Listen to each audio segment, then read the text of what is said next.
Welcome to the podcast of the Political Page blog with commentary from an attorney and entrepreneur on the political and social issues of the day, from a rationalist, libertarian, and often irreverent perspective. This is Political Page, and here's what's on my mind today. Hello and welcome to the podcast of the Political Page blog. This one is dated the 31st of July 2019, and it is entitled, A Dark Psychic Force Consumes the Southern District of New York. Now, two fascinating things happened yesterday, and they are assuredly connected on some cosmic level. Because yesterday, Judge John Koeltl of the U.S. District Court for the Southern District of New York dismissed the email hacking lawsuit that was brought by the Democratic National Committee. And yesterday, Democrat candidate Marianne Williamson warned us of a psychic apocalypse. Are they unconnected? Oh, ye of little faith. Well, first things first. The order from the Southern District of New York dismissed the lawsuit brought by the DNC against, quote, the Russian Federation et al. Now, et al. Is the wording used by courts when somebody feeling aggrieved sues so many purported bad people that even his lawyer gets tired of typing all the names over again. And you'll notice that the choice of which defendant to name before the et al. Is left to the complainer, because based on the first dastardly miscreant that he names, that's the one that gets to headline the lawsuit. And never one to miss a good hysterical meme, the DNC chose to lead its hacking lawsuit with the most nefarious and darkly insinuating of names, the Russian Federation. Yes, Boris and Natasha lurking in lower Manhattan, snatching a quick sidewalk hot dog before being whisked back to the dark recesses of Vladimir Putin's closet with just a cold bowl of borscht. But back to the title of the lawsuit. The interesting thing about who's included in the et al. Is that it includes, well, let's see, the Trump campaign, President Donald Trump personally, Paul, good God, what just happened to me, Manafort, Trump's son-in-law, Jared Kushner, WikiLeaks, and a whole passel of other hapless joinees who suddenly found themselves in the unenviable position of dealing in the sober real world with the hysterical, fantastical, and utterly unhinged delusions of Trump derangement syndrome and the modern American progressive. Now stay with me here, this gets good. The specific episode of Legal TDS goes to the core of the entire Russia hysteria. This is the lawsuit that was filed by the DNC over the hacking of the Hillary Clinton DNC emails. Now, the emails were obtained by the chimerical Russian Federation computer wizards, specifically one codenamed, and I am not making this up, Cozy Bear, which emails were then provided to WikiLeaks and hence to everyone else on the entire planet, all of whom engaged in the cardinal sin of talking about them.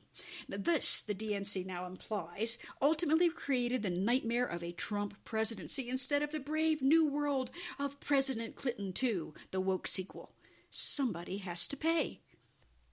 Now, for the purposes of this podcast, let's set aside the rather obvious fact that the email leak had far less to do with Clinton losing the election than did any number of other factors. I mean, you can include the whole bathroom server weirdness, the polyester pantsuit, the progressive policy pablum, and the nails on the blackboard concept of being scolded by a hectoring fishwife from the Oval Office for 4 long years.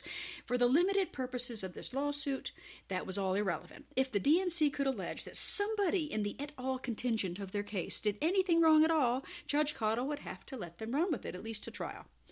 Now, the full court opinion is linked on the blog, that's politicalpage.net, but the gist of its 81 pages is sort of this. Look, the DNC can't sue a foreign government in a United States court, so that takes care of Russia, right? And that's the only one that the DNC said did anything wrong. Everybody else just talked about what the Russians uncovered, and guess what? We're allowed to do that in a free country because it's a free country. Now, that would have seemed relatively obvious to any sane person. Why would the DNC even bother bringing this? But nobody could accuse the Democrats after the 2016 election of being sane. The whole primal scream frenzy is still going on. I gotta give you this. Usually when a court dismisses a lawsuit, they retreat into kind of kindly legalese. The plaintiffs failed to establish a cause of action within the 4 corners of the complaint or whatever, some kind of face-saving problem. But not Judge Koeltl, not this time, because honestly, even that Clinton-appointed jurist had finally gotten tired of the rampaging derangement, and it shows in that opinion. The argument of the DNC, he pointed out, is entirely divorced from the facts of the complaint. But the DNC whined. They whine. They always whine. That the Trump campaign benefited from the leaks. They liked it. They approved of it. That has to mean that they're liable for it, right? No. The court says he wasn't required to accept conclusory allegations of facts, absent any evidence substantiating them. Now, that is a favorite pastime of progressives, to assert conclusory allegations of fact without a smidgen of evidence to substantiate them. Think about global warming. But that was not persuasive to Judge Koeltl. Thank God sanity prevails somewhere in this freaking country. It is important in our delicious dip into this clear, cool water of a judicial sanity to understand that, because the dismissal of a complaint, the court is required to take anything anybody says at face value. Doesn't matter how silly it is on its face. The plaintiff doesn't have to prove anything at this point. He just has to say that there's something out there he will prove later. And yet, even by that extremely loose standard, the DNC has crashed and burned in a spectacular fashion. Did you know Judge Koeltl gave the DNC 3 chances to simply claim that there was some evidence somewhere of collusion, of conspiracy, any connection, anything at all, between the Russian hack and anyone else in the et al. List? They never did. And this was apparently a 3 strikes and you're out situation, because on the 3rd time that they filed a complaint saying the same tired things, the good judge finally said to them that you are not alleging that any of the non-Russian Federation defendants actually participated in anything wrongful. The only thing you're saying that they did wrong was that they approved of the hacks after the fact. They liked it. Approving of something, liking something that offends the terminally offended left might require puppy therapy for them, but it is not actionable at law. And it is also not a crime, and it is certainly not a high crime or misdemeanor, which is possibly something the Democrats might want to think about before they try impeaching Donald Trump. But back to the lawsuit.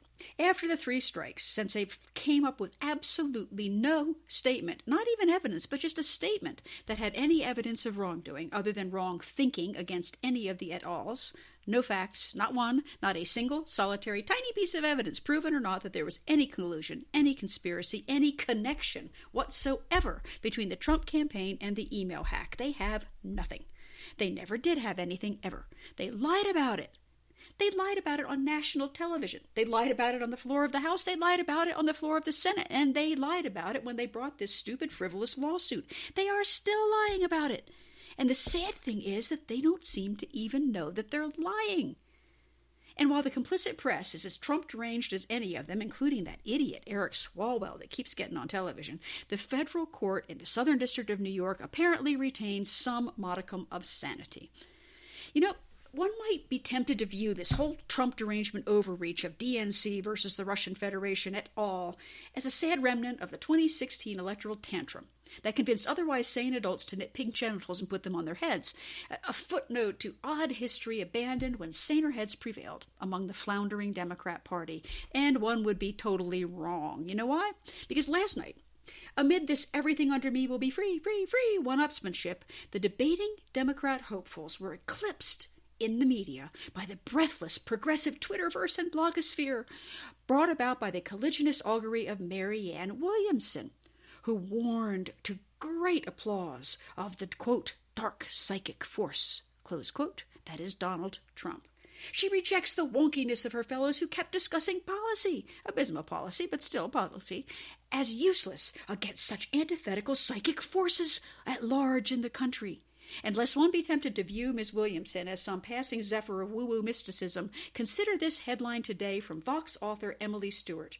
Quote, is it me, or is Marianne Williamson making a lot of sense? Close quote. Yes, Emily, it is you. But you're not alone. Not by a long shot.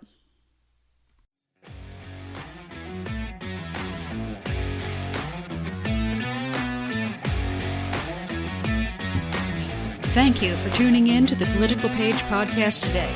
Original blog articles, complete with a lot more information and great links to original source material, can be found anytime on politicalpage.net. That's political, P-A-I-G-E.net.